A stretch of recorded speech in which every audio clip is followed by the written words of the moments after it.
আপনি কি কাউকে কখনো গাধা বলেছেন?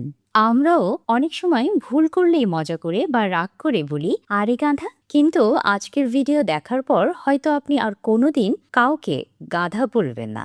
কারণ গবেষণা ও তথ্য বলছে গাধা মোটেও বোকা প্রাণী নয়। গাধা এমন এক প্রাণী 25 বছর আগে দেখা কোনো জায়গাও নাকি ভুলে না। শুধু জায়গা না, অনেক বছর আগে দেখা অন্য গাধাকেও চিনতে পারে। ভাবুন তো, আমরা তো 25 দিন আগের অনেক কিছুই ভুলে যায়।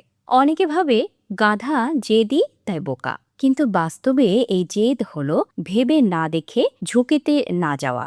গাধাকে ভয় দেখিয়ে বা জোর করে কোনো কাজ করানো কঠিন, কারণ সে আগে পরিস্থিতি বুঝে নেয়। এটা আসলে স্মার্ট সেলফ ডিফেন্স। গাধার কান ঘোড়ার চেয়েও বড়। এটা শুধু শোনার জন্য নয়, শরীর ঠান্ডা রাখতেও সাহায্য করে। গরম পরিবেশে টিকে থাকার জন্য এটা তাদের বড় সুবিধা।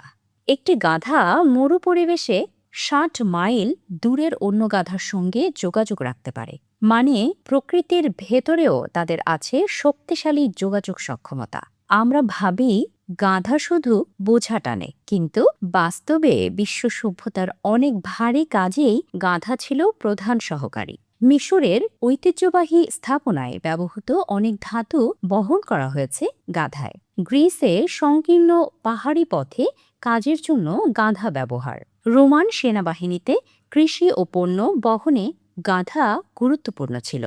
ভারতের রাজস্থান, জয়পুর সহ পাহাড়ি দুর্গম পথে গাধা সহজে জিনিসপত্র নিয়ে চলাফেরা করতে পারে। যেখানে বড় গাড়ি বা ভারী যানবাহন যায় না, সেখানে গাধা চলে যায় অনায়াসে। পশুপালকদের কাছে গাধা খুব গুরুত্বপূর্ণ, কারণ গাধা নেকড়ে, বাঘ বা শিকারীর উপস্থিতি টের পেলে সতর্ক সংকেত দেয় এবং প্রয়োজনে প্রতিরোধও করতে পারে। অনেক খামারে গাধাকে লিডার হিসেবে রাখা হয়, কারণ তারা সাহসী এবং সতর্ক।